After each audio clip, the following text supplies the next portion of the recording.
What's up, everybody? It's another episode of the Cryptocurrents. It's April 12th, 2018. Let's go ahead and jump into the news of the day. But first, some quick hits. Go ahead and donate any of the 3 cryptocurrencies you just saw pop up. If you have any lying around, I'm trying to host a website and secure a domain and stuff like that. And it's just the easiest way for me to do so, with that extra bit of support. And then more importantly, if you could like this video, subscribe to the channel, and then follow me on Twitter at altcoinatheist. And yep, that's about it. So the background music will be provided by the background music playlist. Go ahead and check it out. It's a public playlist on my YouTube, and support any of the artists if you enjoy these songs. So to start off, we have 22 European nations come together with a blockchain partnership. 2 days ago, the European Commission announced that Europe needed to work more together in order to keep up with basically Asia and North America in terms of their blockchain and cryptocurrency opportunity seizing. So it looks like as a result of that commission and all of them meeting up, they have agreed to form a blockchain partnership, with the countries being the Czech Republic, Austria, Belgium, Bulgaria, Estonia, Finland, France, Germany, Ireland, Latvia, Lithuania, Luxembourg, Malta, blockchain island, the Netherlands, Norway, Poland, Portugal, Slovakia, Slovenia, Spain, Sweden, and the UK. Most of Europe is on board for this. It will be hugely important for blockchain and cryptocurrency as a whole, with those commissions realizing that the technology is here to stay and they need to get ahead of it while they can. The European Commissioner for Digital Economy and Society, Maria Gabriel, sees the partnership as a more progressive move that will affect the quality of Europe's public and technological services for the better, meaning the cheaper they can run everything, the less taxpayer money has to go into maintaining and running all that information. So very beneficial, very positive news coming out. Some more, in my opinion, positive news, but most of people won't find it so, is that the Silk Road Prosecutor came out and said that the public blockchain ended up helping him. During her time in government, Han led a task force that prosecuted cases involving criminal uses of cryptocurrency. She said, "I quickly learned prosecuting the technology of Bitcoin wasn't possible. Number 1, nor was it desirable. Number 2, the task force I was leading was focused on some of the worst criminal use cases involving cryptocurrency." During the 2013 Senate hearing about Bitcoin, she stressed that she saw cryptocurrencies as not necessarily illegal entities. The 3 government witnesses testified there. All 3 emphasized the point that there's absolutely nothing illegal about Bitcoin or the technology itself. They were able to use the Explorer blockchain.info to track the transactions. They are public tools. Something that's not well known is that one of the agents was the self-appointed digital cryptocurrency person for the Secret Service. Having these public tools was very helpful, so that way they didn't have to rely on trying to go through the government or other international agencies to try to get resources and hope that the information was true. Getting it from a public open source program like a Blockchain Explorer let them just follow wallet addresses through their entire history and track those pieces of cryptocurrency wherever they went, ultimately following them to the criminal pot of gold that they were looking for, pot of gold filled with criminals that they were looking for. By the way, these last stories have been brought to you by Cointelegraph and Bitcoin Magazine. I keep forgetting to cite the sources before I start going. But next up, one moment. Here we go. Alright. So next up is that a crypto farm with over 6,000 miners shut down in Russia for overdue electricity bills. The electricity bills for it probably would have been insane. They wanted to just get in their money's worth while they could, mine all the cryptocurrency they could before they got shut down, and then cash out. We'll see how much they made, but it could have been a very sustainable, profitable business, assuming like the KGB just didn't come and take it over at some point. But running a full mining facility in Russia where electricity is not the most expensive, it's not a bad idea. Ripple will launch their first blockchain international payment service for retail customers. Again, this will be Ripple, not XRP. But the OnPay FX, which uses Ripple's blockchain technology to cut the cost and waiting time. From today, customers in the UK can use OnePay to transfer money across Europe into the US. In Spain, customers can transfer to UK and US. This is Ripple's first attempt at sending international money for multiple customers rather than very specific use cases, or just announcing that the technology was available, but nothing further. This will be huge news for them if it's successful, because the better Ripple the company does, the more XRP, the token, as a stock of Ripple, the company, gains in value. Not necessarily Ripple itself as a cryptocurrency. As like a cryptocurrency, it's largely useless, because even the company themselves have come out and said that's not what it is. It's not to be used as a form of payment. They really are pushing the fact that it's a utility token, not a stock or a currency. I'm guessing just they're assuming the legal regulations coming in will have them in those three classes. And it's much more beneficial to be listed as a utility token than either of the other two in terms of ease of regulation and rules you have to meet. Again, Malta is continuing to be the blockchain island. OKX is now moving over there. They were also a exchange that was originally based in Hong Kong, but now they're coming over to Malta. Their CEO, Chris Lee, said, "We look forward to working with the Malta government as it is forward-thinking and shares many of our same values, the most important of which are protection of traders and the general public. The Malta will have them comply with anti-money laundering laws as well as know your customer standards." It's the number 2 ranked exchange by 24-hour trading value, with about 1.6 per billion over a 24-hour period. So now that OKX and Malta and Binance are both in Malta, let's say Malta gets 1% of their transactions from the taxes. That's a lot of money for a little island. Sorry, it's a bad habit for me to just scroll up and down. It's probably not the best to read, though. Alright, I already went over that one.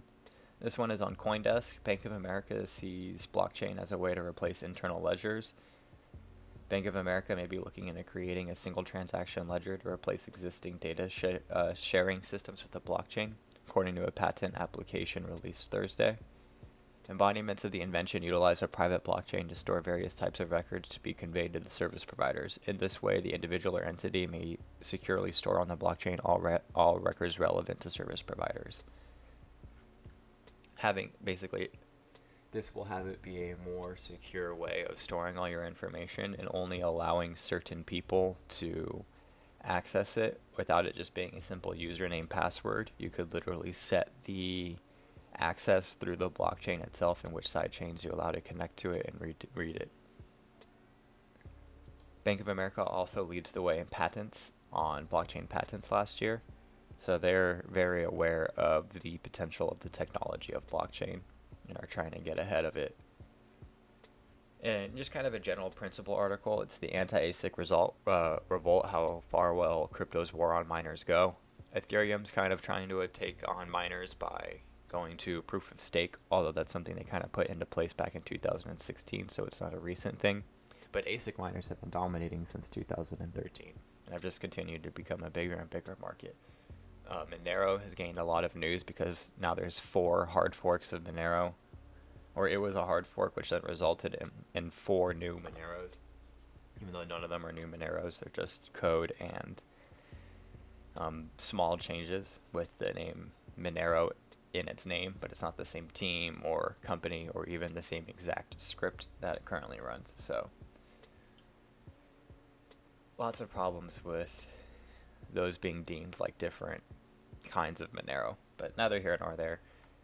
I believe that cryptocurrencies will fight back against miners, but there will be plenty of cryptocurrencies that don't mind their cryptocurrencies being mined.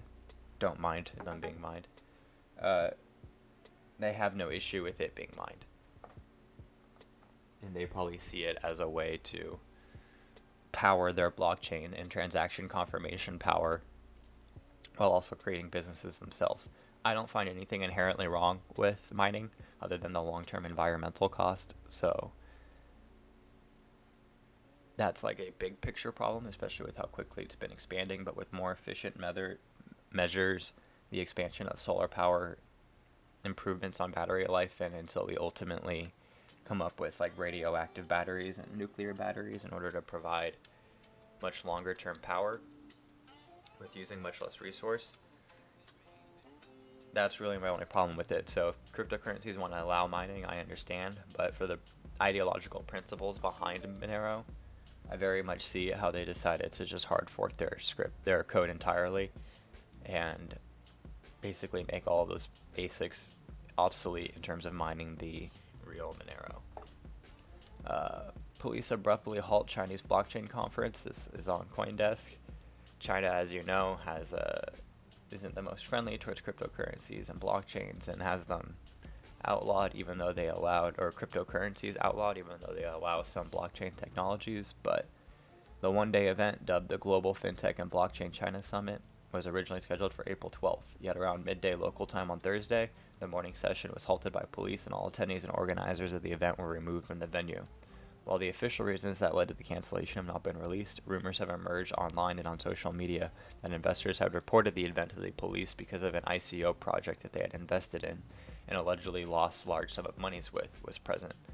Allegedly lost large sums of money, not monies with, was present. So people were upset they lost money in an ICO that was present at the conference. They reported it to China's government, and they came in and cracked down on it. We are still investigating into the reasons of the halt, and so far the explanation offered by the police is due to security risk. We are working on a solution regarding how to make up for future event attendees. The conference is in compliance with the regulation in China and does not feature any ICO roadshow. Just that people who were involved in an ICO or the heads of those ICO were probably speaking on other aspects of blockchain and cryptocurrency rather than their ICO specifically. But we'll see how that plays out. China's not really a very liberal country in terms of hard political policies or legal consequences or social policies. So those conferences are going to have a lot of problems going forward. The Japan Financial Services Agency has officially released data which proves the country is one of the foremost leaders in the world of Bitcoin trading. The data also shows a minimum of 3.5 million people were trading cryptocurrencies on Japan's 17 domestic exchanges at the end of March, equating to $97 billion in 1 month. The commonality in age does not come as a surprise. Earlier this month, Bitcoinist reported on new R25's questioning of 4,734 male employees in Japan aged 25 to 30, revealed that approximately 14% owned some form of cryptocurrency, while 90% of those claimed they bought it as an investment. The FSA's report comes at a time when Japan is making every effort to lead the world in effective cryptocurrency regulation. The country unveiled guidelines for effectively regulating ICOs while still ensuring positive growth. Which is somewhat true. They're not, going as far as Malta or even as being as kind of like laissez-faire as America is with it right now. But they are promoting some more common sense regulations without being too overarching with it. Last month, the FSA ordered both Tokyo Gateway and Fukuoka-based Mr. Exchange to make significant improvements to their data security on March 8th. The aforementioned exchanges joined the ranks of 3 other Japanese exchanges, Reimu, BitExpress, and BitStation, forced to cease operations following the relatively new law, which forces Japanese cryptocurrency exchanges to register with the FSA. They weren't willing to register, they weren't willing to provide the basic documents and information that were required to probably become legally registered under them, and instead chose to shut down, which is sketchy, and it continues to be a good sign of these regulations kind of weeding out some of the less legitimate exchanges and coins. Mike Novogratz hires Goldman Sachs exec for crypto merchant bank. Famous cryptocurrency investor and trader Novogratz has hired a Goldman Sachs executive for his merchant bank. Last November, Novogratz made headlines when he predicted that Ethereum would hit $500 by the end of 2017, and Bitcoin could reach 40K by the end of 2018. Ethereum actually passed $500 and almost hit $1,400. Since then, the whole cryptocurrency market experienced a major shakedown, as you all are well aware by now. But Novogratz won't be investing alone. According to CNBC, Novogratz has hired Goldman Sachs executive Richard Kim for the position of Chief Operating Officer for Galaxy Digital. Even though Novogratz fund launch is still paused, he stated the following: "We are still feverishly building out a full merchant bank for crypto. I'm very bullish on the space." He's trying to build a team, to build a platform, to serve as a giant merchant bank for people to use, which will be huge for adoption if you get Goldman Sachs type money, or Goldman Sachs isn't investing, but if you get Novogratz type money, which isn't small, you get people who are working at Goldman Sachs, and you pick up some others to work on the security and the legal regulations of it. And once this is up and running, it'll be in a good position to, to keep the bull analogy, to just come charging out the gates like a bull. Alright, so that'll do it for today. Kept the stream under 20 minutes. Like I said before, like the video, subscribe to the channel, follow me on Twitter. That's what I'm on the most. Definitely the best way to interact with me.